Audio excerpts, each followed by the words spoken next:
Hare Krishna. Hare Krishna. So we're back out kind of for a walk. Today's actually quite warm, although we're bundled up a little bit, but It's windy now. windy. So we're here to read. We're in Regent's Park, by the way. All right, it's Canto 3, Chapter 20, Text 1, because we're starting a new chapter today. Oh, yeah. Chapter's entitled Conversation Between Maitreya and Vidura. Om Namo Bhagavate Vasudevaya. Om Namo Bhagavate Vasudevaya. Om Namo Bhagavate Vasudevaya. So lots of parrots around though, so you Yeah. can hear them. Auspicious. Very auspicious. Text 1. Sri Shonaka inquired, O Sutta Goswami, after the earth was again situated in its orbit, what did Swayambhuva Manu do to show the path of liberation to persons who were to take birth later on? It's a quick change of subject, isn't it? Oh no. After God's just come down as a boar, picked up the earth from the bottom of the ocean, Yeah, it's like, killed a big demon. so what happened next? And what then- happened next? It's What did eagerness. Swayambhuva, what? Yeah, because the whole conversation started with Lord Brahma creating, or generating progeny of Swayambhuva Manu in order to, or he created the progenitor of Swayambhuva Manu in order to generate progeny. And then he said, okay, my Lord, dear Father, but where do you want us to go? Because the earth has been sunk into the Garbhodak ocean, so we can't go there. And then he went, oh my God. And then that's when Lord Boar appeared out of his nose, and because it was introduced there, then they went into the whole pastime and story of the creation, or of Hiranyaksha's creation and all that. Do you understand? So that's what happens when you speak kata. You start here and you go there, and then you come back and you're over there, and then you're like, wow, what happened next? So they're just picking up where they left off. Right. I'll just pick up where I left off. Please. There's a purport. The appearance of the Lord as the first bull incarnation occurred during the time of Swayambhuva Manu, whereas the present age is in the period of Vaivasta Manu. Vaishwata. Each Manu's period lasts 72 times a cycle of 4 ages, and one cycle of ages equals 4,320,000 solar years. Thus, 4,320,000 years times 72 solar years is the reign of one Manu. In each Manu's That's a long time. In each Manu's period, there are many changes in many ways, and there are 14 Manus within one day of Brahma. It is understood here that Manu creates scriptural regulations for the salvation of the conditioned souls who come to the material world for material enjoyment. The Lord is so kind that any soul who wants to enjoy in this material world is given full facility for enjoyment, and at the same time he is shown the path of salvation. Shonaka Rishi therefore inquired from Sutta Goswami, what did Swayambhuva Manu do after the reinstatement of the earth in its orbital situation? Its orbital situation. So he's inquiring, okay, what happened next?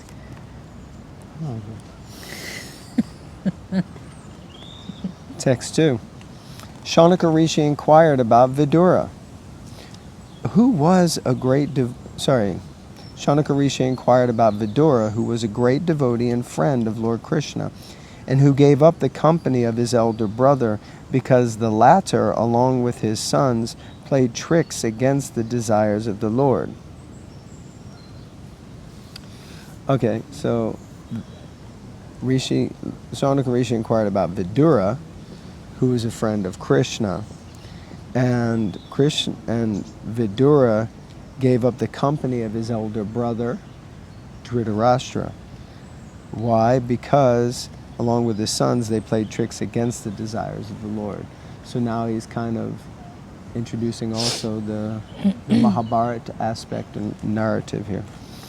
Purport. The incident referred to here is that Vidura left the protection of his elder brother Dhritarashtra, and when traveling everywhere to sacred places and met Maitreya at Hardwar.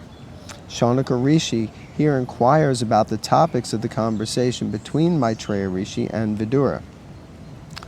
Vidura's qualification was that he was not only a friend of the Lord, but also a great devotee. When Krishna tried to stop the war and mitigate the misunderstanding between the cousin brothers, they refused to accept his counsel. Therefore, Kshata, or Vidura, was unsatisfied with them, and he left the palace. As a devotee, Vidura showed by example that anywhere that Krishna is not honored is a place unfit for human habitation. A devotee may be tolerant regarding his own interests, but he should not be tolerant when there is misbehavior toward the Lord or the Lord's devotee. Interesting. Here the word agavan is very significant, for it indicates that the Kauravas, Dhritarashtra's sons, lost the war because of being sinful and disobeying the instructions of Krishna. There you go. Any thoughts? Yeah, so he left the place because they were causing offences towards the devotees.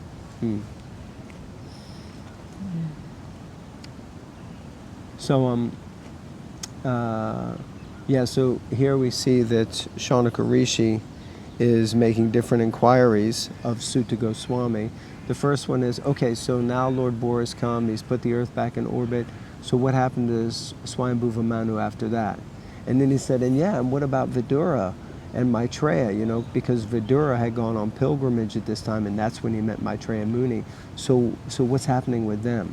So he's like, like I said, they've been engrossed in this pastime of the appearance of Varahadev and the killing of Hiranyaksha. And I was like, okay, so let's hear some more. Text 3. Vidura was born from the body of Vedavyas and was not less than he. Thus he accepted the lotus feet of Krishna wholeheartedly and was attached to his devotees. Purport. The history of Vidura is that he was born of a Shudra mother, but his seminal father was Vyasadeva. Seminal. Seminal. Thus he was not less than Vyasadeva in any respect. Since he was born of a great father, who was supposed to be an incarnation of Narayan, and who composed all the Vedic literatures, Vidura was also a great personality. He accepted Krishna as his worshipable Lord and followed his instructions wholeheartedly. Yeah, so it's pretty far out, I guess, the history of Vidura, right? So he was the third son, and Vedavyas was his father, but God, I always forget their names. What are the names of the daughters? Oh, I don't know. Yes, you do. Remember there was that one Mataji that stayed from South America, and she sent me a picture of her the other day. Her name was the same as... Ambika? Ambika and Ambala, I think it is, isn't it? Ambala. I don't know. Okay, if you know, but I always forget their names. But anyway, I think it was Ambika went first, and then because she closed her eyes when Vedavyas came in because he was looking pretty rough. He just came out of the Himalayas and evidently didn't smell too good. And when he tried to, conceive with her, then she was like, because of that, Dhritarashtra was born blind. And then Ambika and Ambala, I can't remember her name. But anyway, then she when Vedavyas came in with her, then she was like, and turned white like a ghost. And because of that, Pandu was born, and that's why Pandu was very white and pale in complexion. So then, I think it's Satyavati, right? She's the mother. She asked Vedavyas to come back again, and when he came back, then this time I think it was Ambika. She's like, I'm not going in there with him again, and she sent in the maidservant, and the maidservant went in, and she was just like very humble and gracious, and she so honorably received Vedavyas. And when he conceived with her, he came out, and they asked, okay, how did that go? And he said, well, you know, the other girl, the princess, she didn't show up. She sent in a maidservant, but she was so respectful. So her son will be saintly like anything. And he was actually, in one sense, the most qualified of all of the sons. But because he was born of a maidservant, then he was kind of almost a little bit like the outcast son of the family. But everyone knew that he was the most like spiritually advanced, so like that. So that's a bit of background, but not so good because I don't remember all the names. So please forgive me, but Ambika and there you go. Okay. All right. Takes 4. Okay. Vidura was purified of all passion by wandering in sacred places, and at last he reached Hardwar, where he met the great sage who knew the science of spiritual life, and he inquired from him. Shaunaka Rishi therefore asked, what more did Vidura inquire from Maitreya? So we can see here, I think we were just reading, right, how the Bhagavatam is about the Lord's pastimes and the devotees of the Lord. So we see now that Shaunaka Rishi is inquiring all about Vidura. He wants to know about Vidura, and Maitreya wants to know about Swayambhuva Manu, and so it's like hearing those things is very purifying. Purport. Here the words Virajastirtha Sevaya refer to Vidura, who was completely cleansed of all contamination by traveling to places of pilgrimage. In India there are hundreds of sacred places of pilgrimage, of which Prayag, Hardwar, Vrindavan, Rameshwara are considered principal. After leaving his home, which was full of politics and diplomacy, Vidura wanted to purify himself by traveling to all the sacred places, which are so situated that anyone who goes there automatically becomes purified. This is especially true in Vrindavan. Any person may go there, and even if he is sinful, he will at once contact an atmosphere of spiritual life and will automatically chant the names of Krishna and Radha. That we have actually seen and experienced. This is recommended in the Shastras, that after retiring from active life and accepting the Vanaprastha retired order, one should travel everywhere to places of pilgrimage in order to purify himself. Vidura completely discharged his duty, and at last he reached Kushavarta, or Hardwar, where the sage Maitreya was sitting.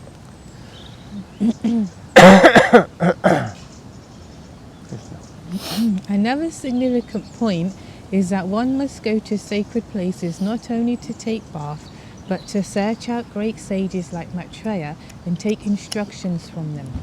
If one does not do so, his travelling to places of pilgrimage is simply a waste of time. Narottam Das Thakur, a great acharya of the Vaishnav sect, has for the present forbidden us to go to such places of pilgrimage, because in this age, the times having so changed, a sincere person may have a different impression on seeing the behaviour of the present residents of the pilgrimage sites. He has recommended that instead of taking the trouble to travel to such places, one should concentrate his mind on Govinda, and that will help him. Of course, to concentrate one's mind on Govinda in any place is a path meant for those who are the most spiritually advanced. It is not for ordinary persons. Ordinary persons may still derive benefit from travelling to holy places like Prayag, Mathura, Vrindavan, and Hardwar. It's a very interesting statement by Narottam Das Thakur. I don't really remember hearing that he encourages us not to go to the holy places. Seems weird, huh? Yeah, interesting. Because in this age, the times have changed, so sincere persons may have different impression on seeing the behavior of the present residents of the pilgrimage sites. It's true, though. It's true. I just have never heard it. I mean, of course, I read Bhagavatam before, but I don't remember that point, so interesting. So, last paragraph. It is recommended in this verse that one find a person who knows the science of God, or tattvavit. Tattvavit means one who knows the absolute truth. There are many pseudo-transcendentalists, even at places of pilgrimage. Such men are always present, and one has to be intelligent enough to find the actual persons to be consulted. Then, one's attempt to progress by traveling to different holy places will be successful. One has to be freed from all contamination, and at the same time, he has to find a person who knows the science of Krishna. Krishna helps a sincere person, as stated in the Chaitanya Charitamrita. Guru Krishna Prasade. By the mercy of the spiritual master and Krishna, one attains the path of salvation, devotional service. If one sincerely searches for spiritual salvation, then Krishna, being situated in everyone's heart, gives him the intelligence to find a suitable spiritual master. By the grace of a spiritual master like Maitreya, one gets the proper instruction and advances in his spiritual life. Thoughts? Yeah. It says when the disciple is ready, the master will come. And to the degree that we're sincere, we will magnetically attract such a equivalent master. Depending on what we're looking for, my point is, to the degree that we're sincere, we will find that Krishna will direct, because he's the super soul within. Any other thoughts? Yeah, it's also interesting about not going to the holy places. I'm not promoting we shouldn't go, mind you, but it is true, especially, you know, anyone that goes the first time, it can be a bit like, this isn't what it looked like, Krishna book, you know, this isn't what I expected, and Chaitanya Charitamrita, and especially because, yeah, you'll come across so many different characters, and people try to cheat you, or they don't behave appropriately, or you think, especially if you go with other devotees, senior devotees, and you're told, respect everyone, and everyone's, and then you see the people living there acting a bit dodgy. So maybe in that way, yeah, it's better to maybe go in small doses if you do go. You know, like you get too familiar and you can not appreciate, the land. And also, yeah, at the end of the day, if we just go for spiritual tourists, I guess that's what you'd get out of it. Yeah, you lots know, of nice times photos these days. for Facebook, but yeah. Devotees go just to go shopping in Loy Bazaar. Yeah. But, I just remembered, and then I looked it up. It is Ambika and Ambalika. That's the names. Ambalika. Ambika and Ambalika. So those of you who are already eagerly searching it and typing it in, it's okay, thanks. Okay, thank you very much. We're going to conclude here, reading Grantaraj Srimad Bhagavatam. We look forward to seeing you next time. Hare Krishna. Hare Krishna.